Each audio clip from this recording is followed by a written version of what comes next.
কাল মাঝরাতে তুই আমার ঘরে ঢুকেছিলিস? আমি আমি কখন তোমার ঘরে ঢুকলাম? আমি তো ঘুমিয়ে পড়লে আমার কোনো হুঁশই থাকে না। কাল রাতে কেউ আমার ঘরে ঢুকেছিল ওরা। তুমি কি করে বুঝলে? সকালে উঠে দেখি আমার বিছানাটা ভেজা।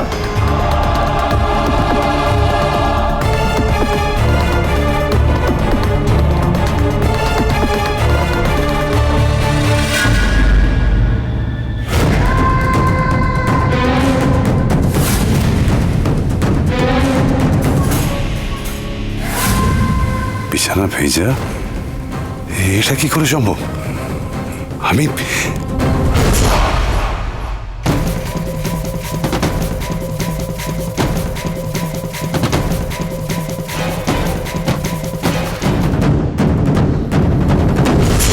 মামা, এটা তো তোমার সুগার প্রবলেম, এর সাথে কারোর ঘরে ঢোকার সম্পর্ক নেই।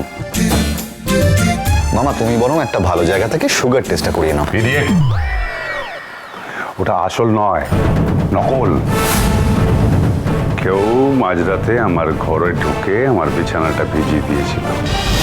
ইনফ্যাক্ট আমার ঘর থেকে চাবিটা নিয়ে কেউ আমার অফিসেও ঢুকেছিল।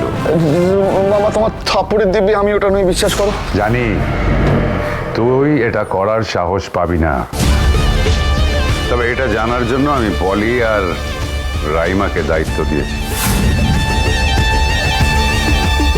তোকে আমি আরো অন্য একটা দায়িত্ব দেব।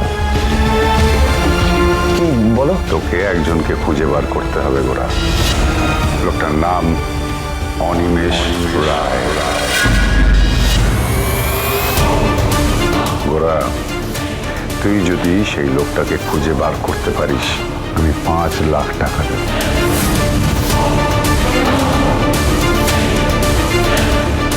মামা, ওর কোনো ছবি আছে তোমার কাছে?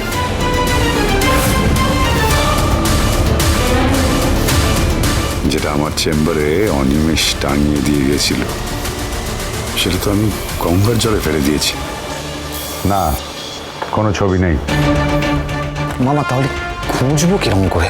সেই জন্যই তো তোকে আমি 5 লাখ টাকা দিচ্ছি, না হলে তোকে 500 টাকা দিতাম। আমার একটা জরুরি মিটিং আছে, আমি আসছি। কাজটা খুব তাড়াতাড়ি করতে হবে গোরা। হ্যাঁ মামা। মাইন্ডেড।